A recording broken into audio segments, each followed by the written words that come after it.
Olá, como está? Espero que esteja muito bem e assim permaneça. Bem, meus amigos, eu queria refletir com vocês, fazer umas reflexões sobre o lado espiritual oculto de João de Deus. Muitos veem os fatores dos erros que foram muitos, foram graves, né? As influências negativas, né? E todo aquele prejuízo que foi causado. Mas lembre-se que ele fazia aqueles trabalhos cirúrgicos. Vocês se lembram que ele tinha uma comunicação, ele entrava em um transe e fazia alguns trabalhos de cura? Por isso que muitos foram atrás. Eu lembro que há muito tempo, né? Pelo menos uns 15 anos, né? Eu estava com um dos diretores de uma grande empresa.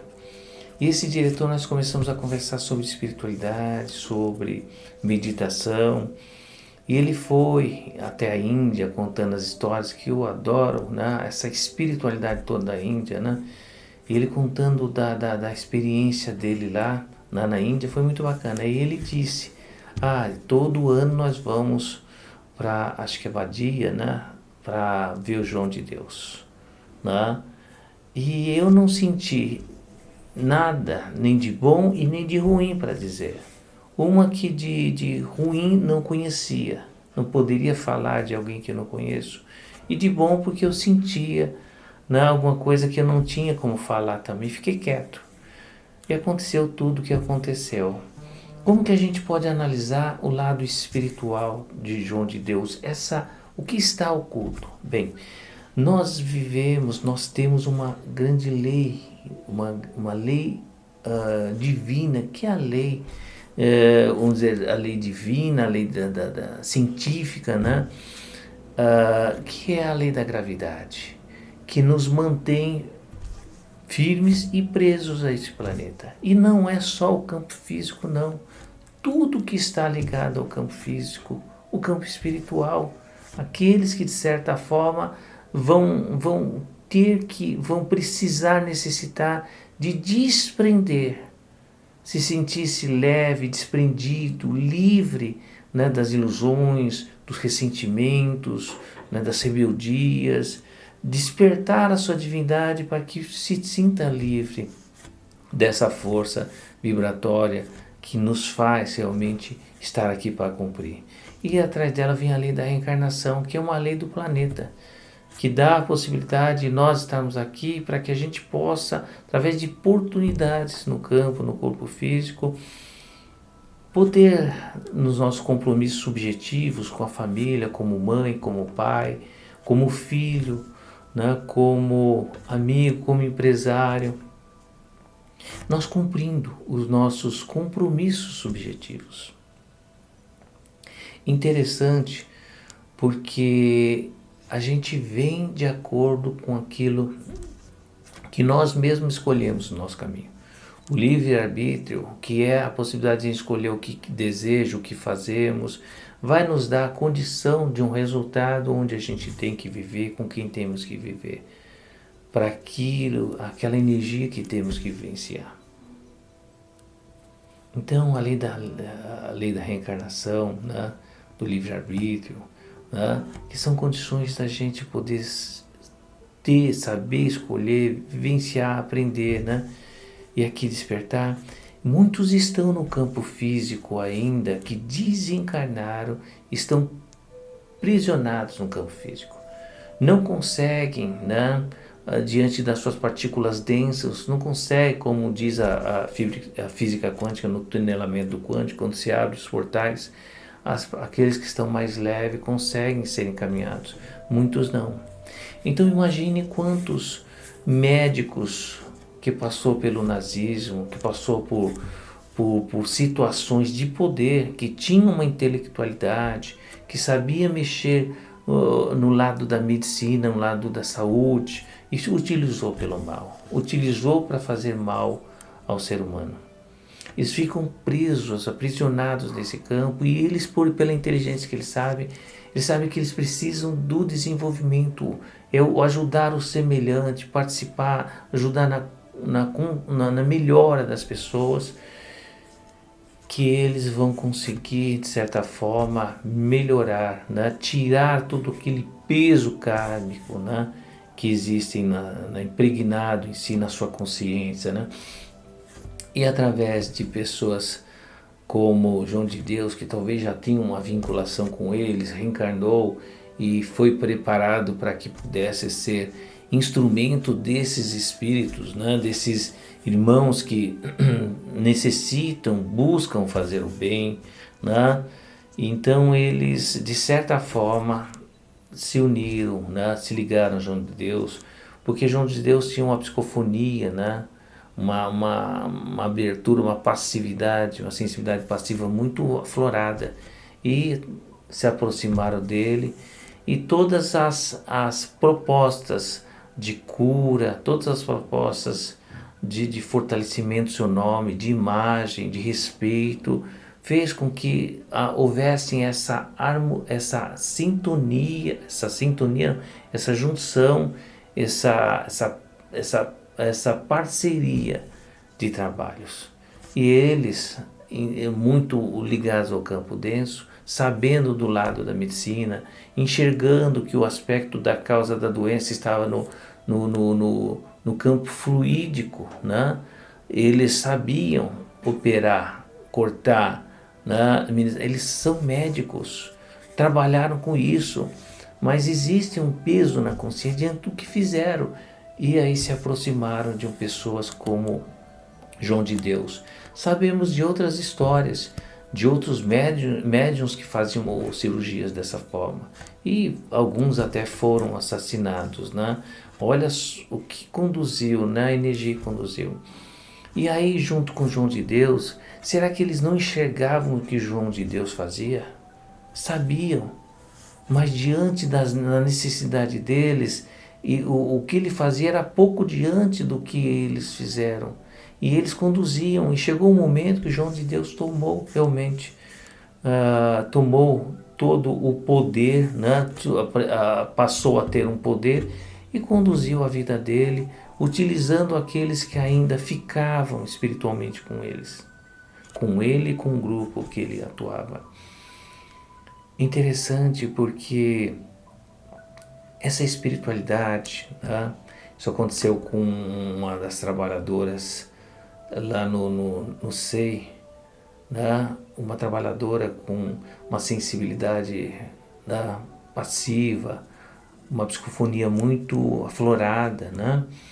E ela passou, né? Veio com as suas dificuldades, com seus problemas, passou a estudar, a envolver, a ser tratada, se desenvolveu, cresceu, se espiritualizou, né? Passou a ser uma grande trabalhadora, e trabalhos lindíssimos vindo trabalhadores através dela, né? De orientação, de ajuda, de cuidado, e ela também ajudando nos encaminhamentos daqueles espíritos necessitados, rebeldes, endurecidos, né?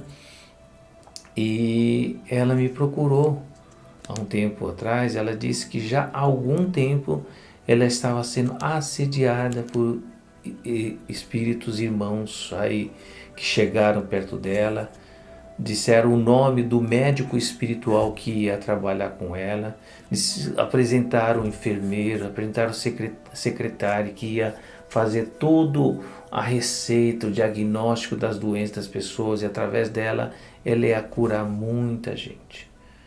Eu disse para ela: você tem família, como que você vai deixar sua família de lado? Segundo, precisa de estrutura, precisa de uma estrutura forte para que se desenvolva um trabalho como esse. Terceiro, por que eles não me procuraram, uma vez que você está ligado a essa organização, a essa instituição, a esse centro, né, de trabalhos espirituais? Por que eles não me procuraram e conversaram comigo? Eles estão alimentando a sua vaidade, de você poder trazer, ajudar, de você poder participar, de você curar, de poder... E eles alimentam, né, através dessas opções, dessas oportunidades, para que você entre. Ela falou, eu não quero isso, eu não consigo isso. Eu falei, então fala para eles falarem comigo, me procurarem. E nunca mais se afastaram dela, disseram que de que eles procurariam outro. Então percebe que eles pegam alguém com uma sensibilidade aflorada, né? Uma sensibilidade psicofônica, né? Passiva, sensibilidade passiva, né? E promessas, até porque eles querem desenvolver, não é para fazer o mal, não é para enganar. Eles querem fazer o bem, eles precisam fazer o bem. Só que muitas vezes não conseguem, para que eles entrem numa instituição e ali se coloquem, eles vão ter que fazer estudos, tratamentos, trabalhos e não vão poder fazer o que eles querem. Eles já querem fazer, né, tudo aquilo que eles sabem. Mas tem que haver um respeito, tem que haver humildade. Sem humildade não existe um trabalho espiritual. Tem que haver a simplicidade, tem que haver, sabe, o amor ao semelhante, tem que haver a compaixão. Não pode haver maledicências, não pode haver insubordinação no trabalho espiritual. A autoridade maior que se tem no mundo espiritual não são os títulos que se tem, não são os títulos que se tem, não são a posição que aqui se tem como grande empresário, como um presidente, um governador, o que for. A autoridade maior é a autoridade moral. É o que você faz da sua vida. É o que você faz com as pessoas que estão com você. O que você constrói, o que você deixa realmente, qual o amor que você tem pelo semelhante, qual o amor que você tem por Deus. E o que você faz isso na sua vida. É isso, companheiros. O lado espiritual que estava com João de Deus eram trabalhadores que sabem realmente fazer o trabalho de cuidar de cura. Mas existe um peso energético, né, em que eles, de certa forma, precisariam estar, né, buscando uma instituição, um campo, se propor por subordinação, se propor por humildade, por respeito, por compaixão, né? Se aprimorar, estudar, aprender o que eles não sabem, aprender realmente a se despertar essa consciência espiritual. João de Deus não tinha uma consciência espiritual de compaixão, de respeito, de devoção, de amor, sabendo, né, se desprendendo de todo esse campo físico para se entregar a um trabalho espiritual. Não tinha essa consciência espiritual. E diante de tudo isso, é o que acabou acontecendo, sendo desviado pelas paixões, pelas ilusões, pela materialidade, pelo poder. Meus amigos, estar com Cristo é estar realmente vivenciando as grandes orientações que Ele nos deu. Pensar em se elevar a Deus, despertar a nossa divindade, amar ao Criador, né, ao nosso Pai amado, de todo o nosso coração, com toda a nossa alma, de todo o nosso ser, e amar ao semelhante como a nós mesmos. Há muito que aprender, refletir, entender, que possamos estar desenvolvendo e crescendo juntos.